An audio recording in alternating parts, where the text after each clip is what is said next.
Ya, bismillahirrahmanirrahim. Assalamualaikum warahmatullahi wabarakatuh. Alhamdulillahirabbil alamin.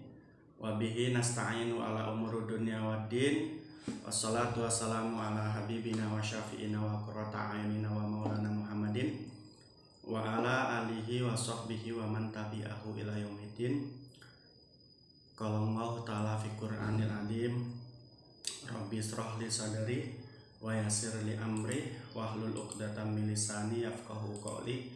Subhanaka la ilma lana illa ma 'allamtana innaka antal alimul hakim. Wa qala Allah ta'ala fi Qur'anil azim aidon aw fi suratil ukhar inna akramakum indallahi atqakum innallaha alimun khabir. Al ayat. Wa qala Rasulullah sallallahu alaihi wasallam khairun nas anfa'uhum linnas. Kawan-kawan mahasiswa yang saya banggakan, alhamdulillah kita sudah di pertemuan ke-7 atau ke-6 yang nanti kita akan membahas tentang pengertian dan ruang lingkup muamalah. Kalau kemarin kita sudah membahas bahwa ada pengertian ibadah dan ruang lingkupnya, maka pada saat ini kita akan membahas tentang pengertian dan ruang lingkup muamalah. Nah, muamalah itu apa? Muamalah itu awalnya kalau kita lihat dari bahasa, dari kata amalah atau amalah ya'mulu, ya amalah ya'milu bisa juga begitu. Ya, awalnya adalah pekerjaan begitu ya. Amal itu bahasa kitanya. Nah, muamalah menurut istilah atau secara definitif adalah ma'rifatul ahkami syariah al-amaliyah al-muta'alaqati bil muamalatil maliyah wa asrati wal qada'a wal jinayat wal uqudi wa khairiha. Jadi di dalam fikih itu kawan-kawan ada istilah fikih ibadah, kemudian ada juga istilah fikih muamalah, ada juga fikih munakahah, ada juga fikih jinayah. Nah, namun dari klasifikasi 4 macam fikih tadi, ini sebetulnya hakikatnya ada 2 secara garis besar fikih yang ada kita pelajari, yakni ubudiyah dan muamalah. Ini melihat daripada keinginan RPS kita ya dalam perkuliahan itu menginginkan ada 2 itu. Jadi kalau fikih ibadah itu berkaitan tentang hubungan kita dengan Allah, kalau muamalah itu berkaitan tentang hubungan kita dengan sesama, hubungan kita dengan makhluk lain, hubungan kita dengan alam. Ini fikih muamalah. Tetapi tadi sudah dikatakan bahwa spesifikasi daripada muamalah tadi adalah ma'rifatul ahkami syariah al-amaliyah al-muta'alaqah bil muamalatil maliyah, bahwa yang dimaksud dengan fikih muamalah adalah ilmu yang mempelajari tentang hukum-hukum syariat yang berbentuk amaliyah yang berkaitan tentang hubungan transaksional dan juga hubungan ketetapan hukum, jinayat dan lain sebagainya. Ini fikih muamalah sebagaimana dalam definitif atau definisi. Ada juga yang mengatakan bahwa fikih muamalah itu adalah al-ahkamu asy-syari'ah al-amaliyah alati tandumul af'alil mukallaf wa ala qatisaksi bil khair. Jadi ada yang mengatakan bahwa fikih muamalah itu adalah hukum-hukum syariah yang berbentuk amaliyah, yang di dalamnya ada aturan-aturan perbuatan-perbuatan mukallaf dan hubungan dan aturan-aturan tentang hubungan seseorang dengan orang lain. Nah, di dalam hubungan-hubungan perilaku seorang mukallaf dan hubungan orang lain dengan orang lain, ini termasuk di dalamnya adalah hubungan orang lain dengan orang lain dalam masalah agama, baik itu seagama ataupun tidak seagama. Ini masuk dalam pembahasan muamalah. Kemudian termasuk dalam muamalah juga adalah hubungan hukum seseorang dengan seseorang yang lain, baik berkaitan dengan muamalah ataupun pergaulan-pergaulan yang lebih umum. Itu adalah fikih muamalah atau muamalah yang nanti kita akan bahas. Nah, sementara itu ruang lingkupnya berarti apa? Ruang lingkupnya secara garis besar fikih muamalah ini ada dua. Ya, yang pertama adalah al-ahkamu al-madaniyah, ya, atau al-ahkamu al-madaniyah, ya, al-ahkamu madaniyah. Al-ahkamu madaniyah ini adalah hukum-hukum yang berkaitan tentang tatanan-tatanan yang bersifat individualistik atau privasi. Karena al-ahkam al-madaniyah ini biasanya berkaitan tentang hukum-hukum privasi, ya, atau bisa disebut juga wal fiqhul asroriyah, hukum-hukum tentang privasi itu. Hukum-hukum privasi ini dalam muamalah tentunya berkaitan tentang atau membahas tentang pernikahan, tolak, dan sepadannya. Ini adalah hukum-hukum privasi. Artinya hukum privasi itu berkaitan dengan hukum keluarga. Namun juga ada yang berbentuk hukum publik, hukum yang berlaku pada ranah yang lebih luas lagi, atau dalam bahasa fikihnya disebut dengan al-ahkam al-murafaat.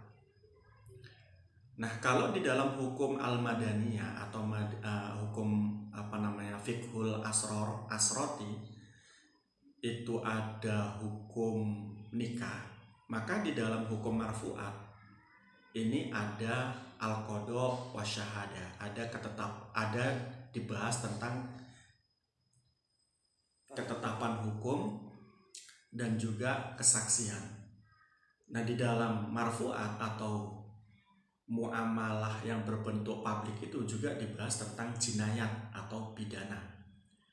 Dan di situ juga dibahas tentang hubungan antara hakim dengan sesuatu yang dihukumi. Ini akan dibahas di dalam hukum yang bentuknya adalah publik.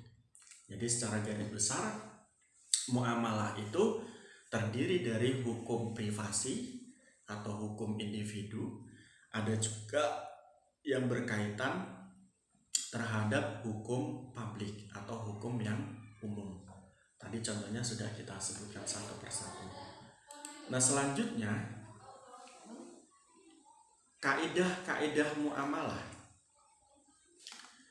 Di dalam pembahasan sebelumnya, yakni pembahasan tentang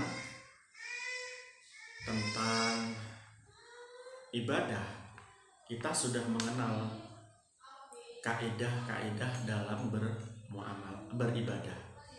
Jadi dalam ibadah tersebut ada kaidah yang mengatakan al-aslu fil ibadati at-tahrim. Asal daripada ibadah adalah haram. Idza dalla ad-dalilu ala khilafi, kecuali ada dalil yang mengatakan sebaliknya, yakni adanya ibadah wajib, ya, dalil mengatakan adanya ibadah wajib, ada ibadah sunnah. Maka dalam kaitan ini ibadah tidak lagi menjadi haram tapi wajib dan sunnah. Kenapa kalau dalam ibadah itu ada kaidah al-aslu fil ibadati at-tahrim, asal daripada ibadah itu adalah haram.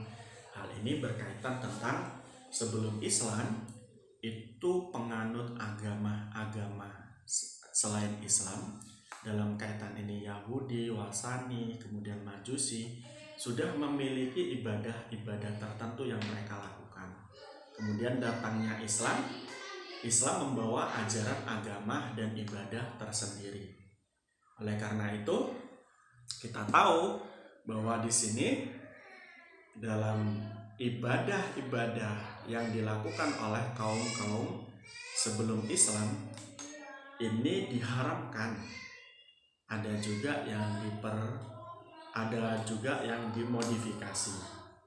Namun ada juga yang ditetapkan menjadi agama atau ibadah Islam.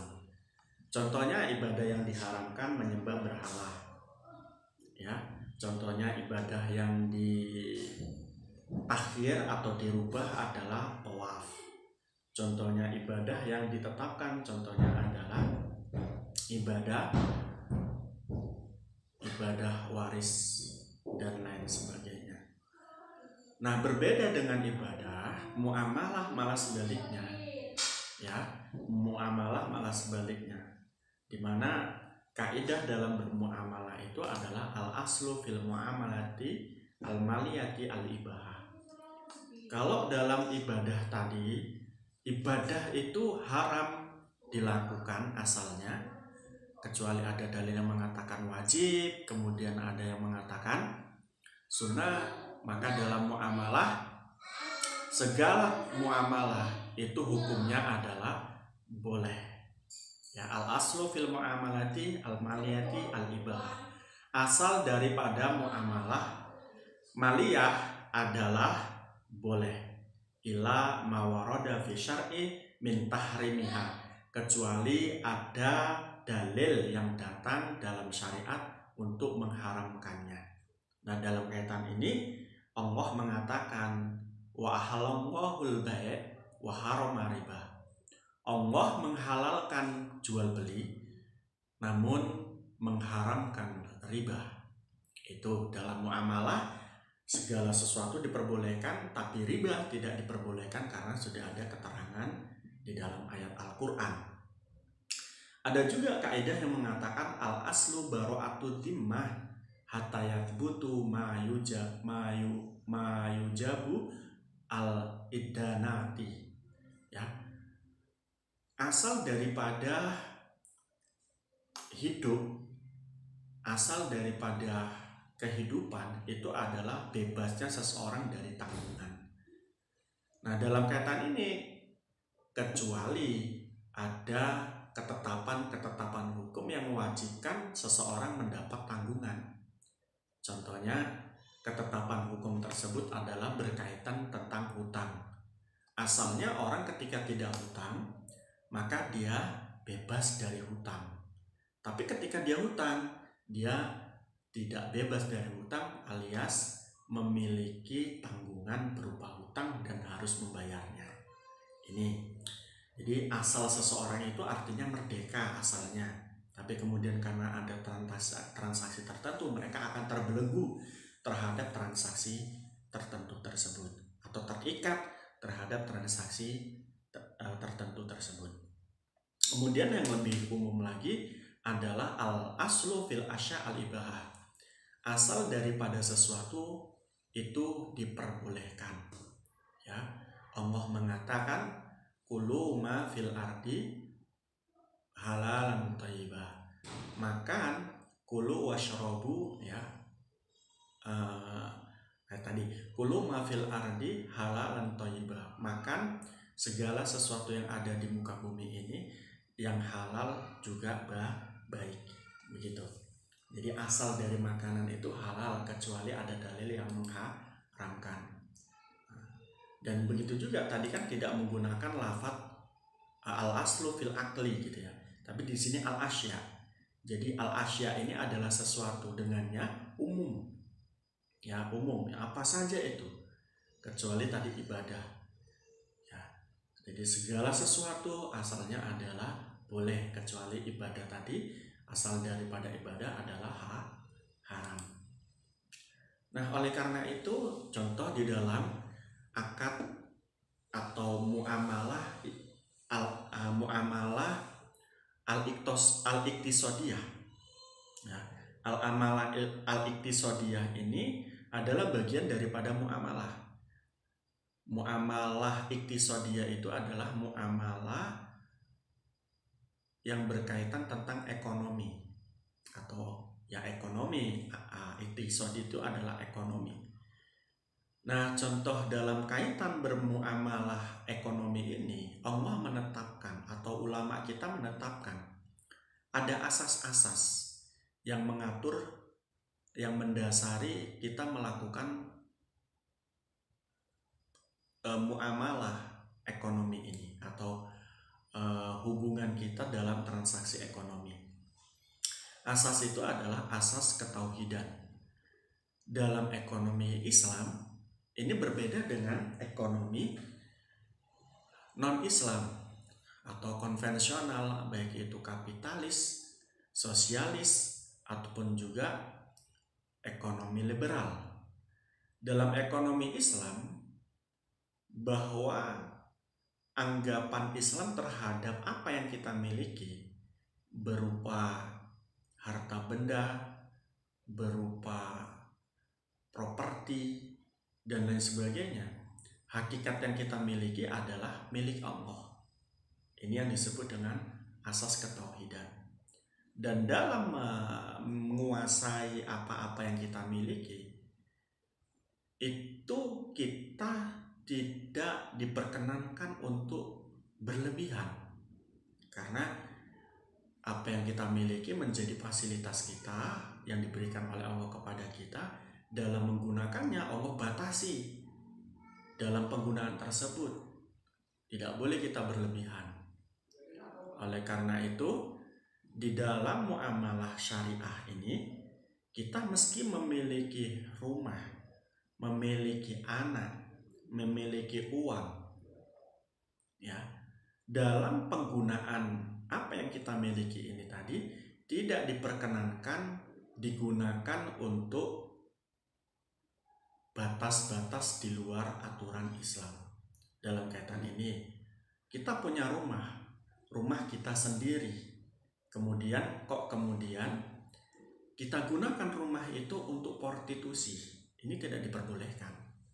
Karena prostitusi itu dilarang oleh Allah, rumah itu diberikan oleh Allah kepada kita, kemudian kita gunakan prostitusi. Nah, menggunakan prostitusi terhadap rumah kita ini tidak diperbolehkan. Contohnya juga begitu juga kita memiliki uang. Uang itu hasil keringat kita, tapi hakikatnya di dalam ekonomi Islam itu uang ini adalah Allah yang berikan, ya. Yarzuqu liman yasha, ya, tu'til mulka man tasha wa yarzuqu man tasha, yaitu Allah itu memberikan kita rizki. Nah, dalam kaitan ini, dalam penggunaan uang itu kita juga tidak diperkenankan berlebihan. Arti berlebihan yang dimaksud adalah ketika kita menggunakan uang tidak untuk mendekatkan diri kepada Allah, maka uang tersebut adalah bagian daripada pentasarufan yang berlebihan. Contoh dalam kaitan ini, uang milik kita dari hasil kerja kita, kemudian kita gunakan untuk main judi. Ini adalah israf. Atau memiliki uang, kemudian kita memfoya-foyakan uang itu, kita gunakan untuk tidak di jalan Allah, tidak untuk memberi santunan anak yatim, bersedekah, malah sebaliknya untuk bersenang-senang, untuk pamer-pamer di kafe dan lain sebagainya. Ini adalah bagian daripada israf atau melewati batas. Sementara dalam ekonomi Islam kita tahu ada ketentuan bahwa apa yang kita miliki itu hakikatnya adalah milik Allah. Nah, kemudian asas kebermanfaatan.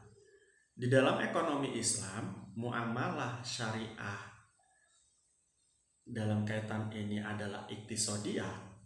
Itu Islam mengatur bahwa perkara yang diperjualbelikan adalah perkara-perkara yang bermanfaat lagi tidak najis.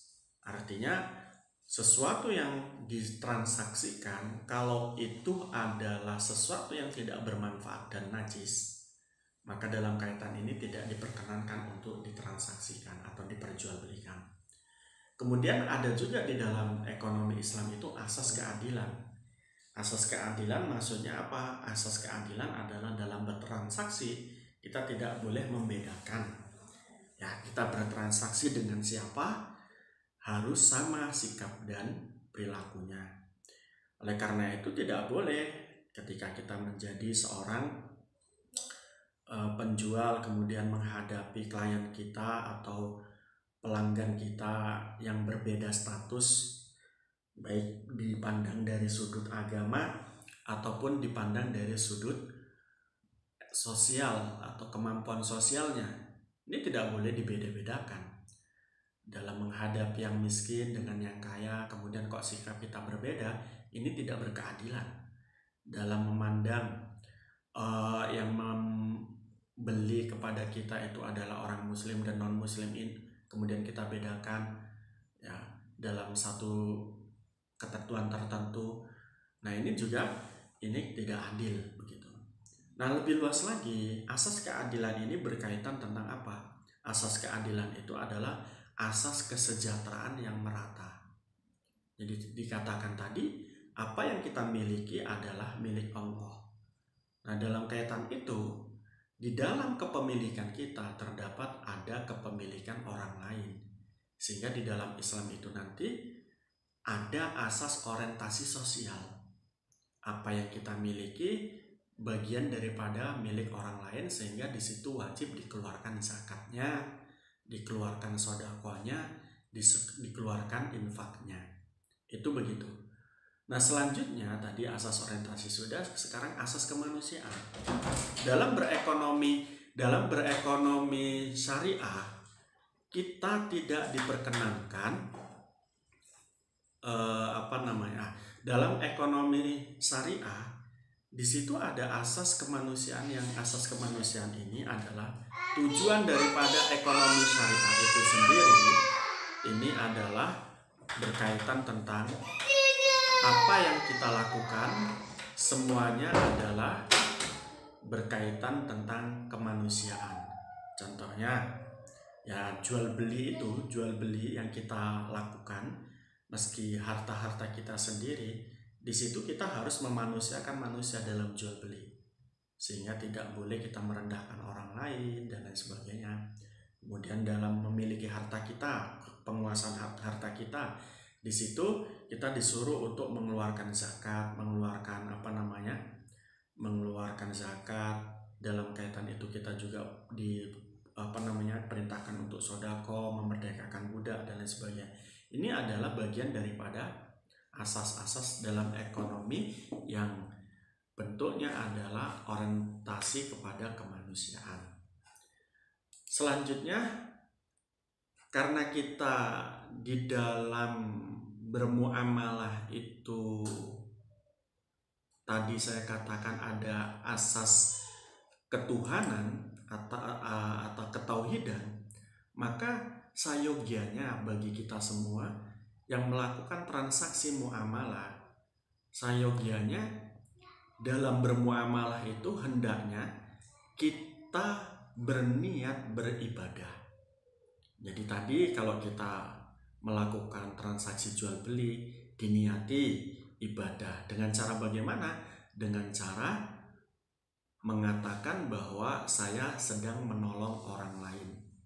Sehingga di situ nanti ketika kita bertransaksi muamalah, bukan hanya untung saja yang kita utamakan, tetapi di situ pelayanan dan kebutuhan dan juga hajatnya orang banyak yang lebih kita utamakan, bukan hanya untung.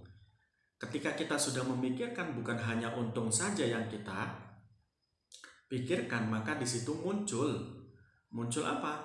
Muncul menjaga diri dari kedoliman, menjaga diri dari menganiaya dalam bentuk transaksi yang kita lakukan. Ini yang paling penting. Jadi beda orientasi muamalah syariah dengan muamalah konvensional. Ya, dalam muamalah syariah tadi dalam transaksinya kita mengatakan kita sedang menjalankan perintah Allah atau ibadah itu tadi. Nah, itu muamalah syariah ekonomi yang kita haruslah lakukan. Selanjutnya dengan demikian,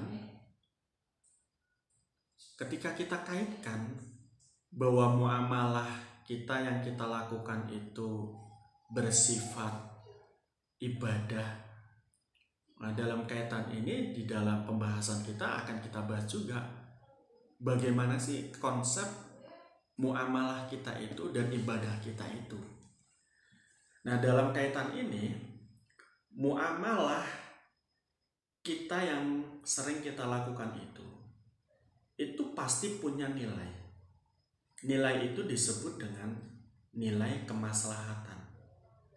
Ketika muamalah kita memiliki nilai kemaslahatan, maka kemudian akan menjadikan kita klaim pada terhadap diri kita menjadi orang yang solih dan orang yang tolih.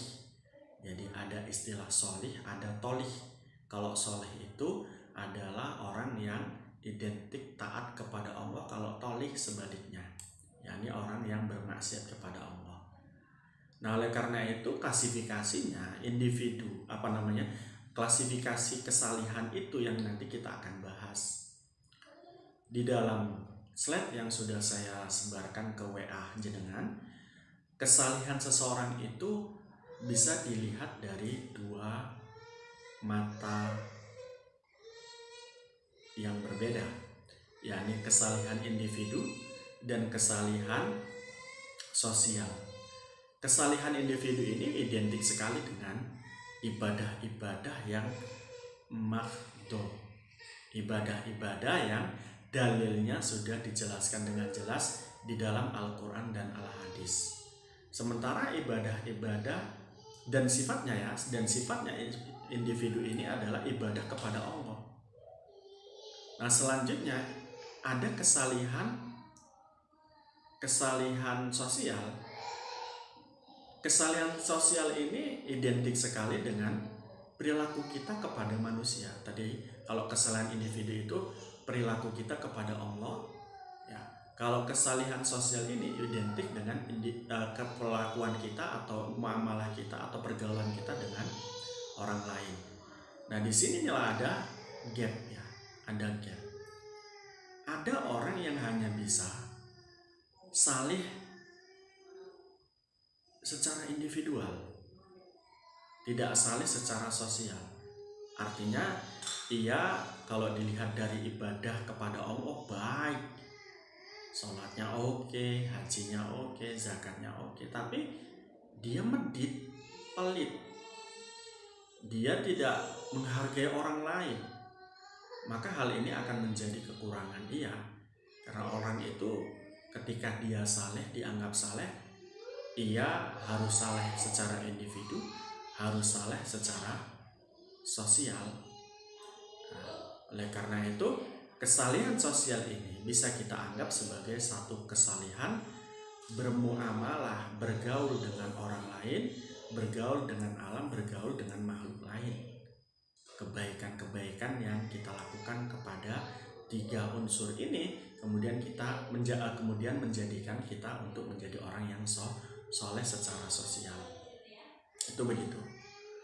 Nah dalam kaitan itu, berkaitan tentang kesalihan ini, Allah menawarkan dan mengajarkan kepada kita bahwa seorang yang dianggap soleh itu adalah inna akramakum indallahi atqakum innallaha alimun khabir, bahwa orang yang mulia di mata Allah itu adalah mereka yang takwa kepada Allah, ya, yang takwa kepada Allah, bukan mereka yang ganteng, bukan mereka yang cantik, bukan mereka yang kaya.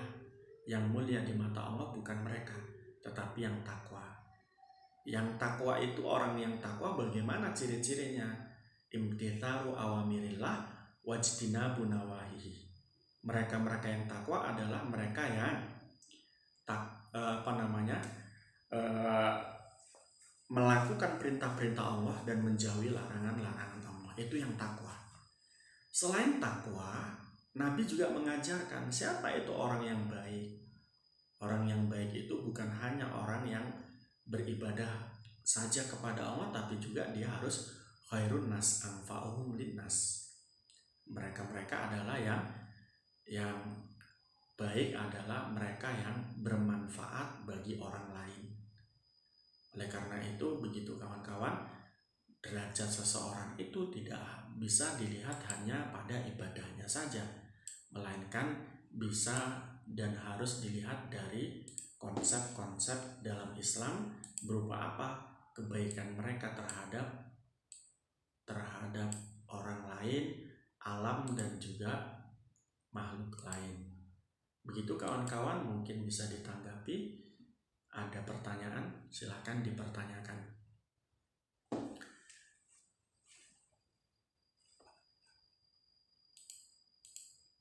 Silakan yang mau bertanya.